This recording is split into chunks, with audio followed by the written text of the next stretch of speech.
Musa was only 12 years old when the world began to feel heavier than it should.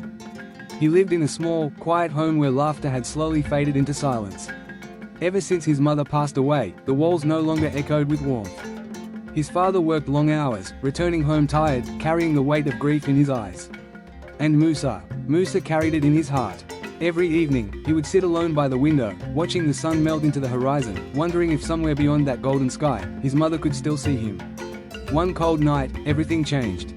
The wind whispered through the cracks of the old house, and the lights flickered as if something unseen had entered. Musa pulled his blanket tighter, his small heart beating faster.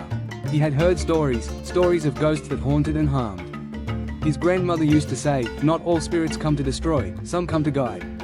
But Musa had never believed that. Until that night. He heard at first, a soft sound, like footsteps, slow and gentle. Tap, tap, tap.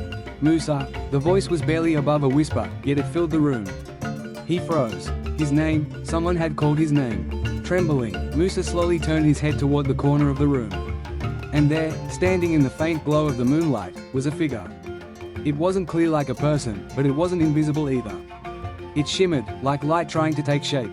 Fear gripped him. His throat went dry. His hands shook. I don't want any trouble," Musa whispered, his voice breaking. But the figure didn't move closer to harm him. Instead, it stood still, calm, almost gentle. "Musa," it said again, a little clearer this time. There was something familiar in that voice.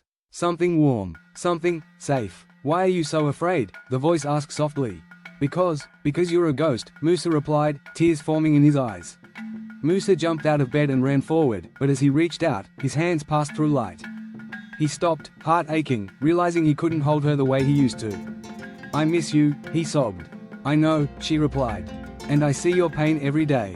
The room grew warmer, as if her presence was wrapping around him in an invisible embrace.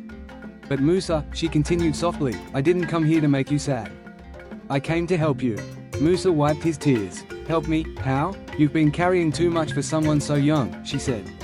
"You think you are alone, but you are not. Your father needs you just as much as you need him." Musa looked down. He hadn't thought about that. "He hides his pain," she added. "Just like you do." Silence filled the room again. "I don't know how to be strong," Musa admitted. The light flickered gently, like a heartbeat. "Strength is not about pretending you're okay," she said. "It's about loving, even when it hurts.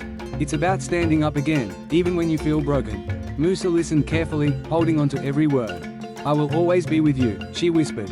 "Not as something to fear, but as something to guide you." The wind softened. The room felt peaceful. "Will I see you again?"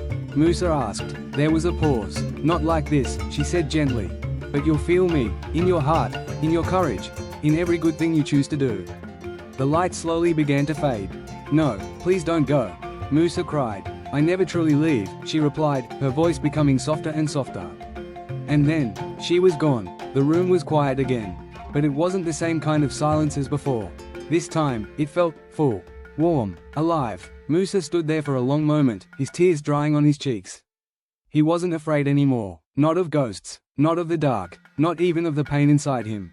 Because for the first time since she left, he felt her again. The next morning, Musa did something he hadn't done in a long time.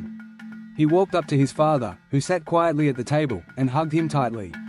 His father froze at first, then slowly held him back. And in that moment, something broken began to heal. Musa never saw the ghost again. But he didn't need to.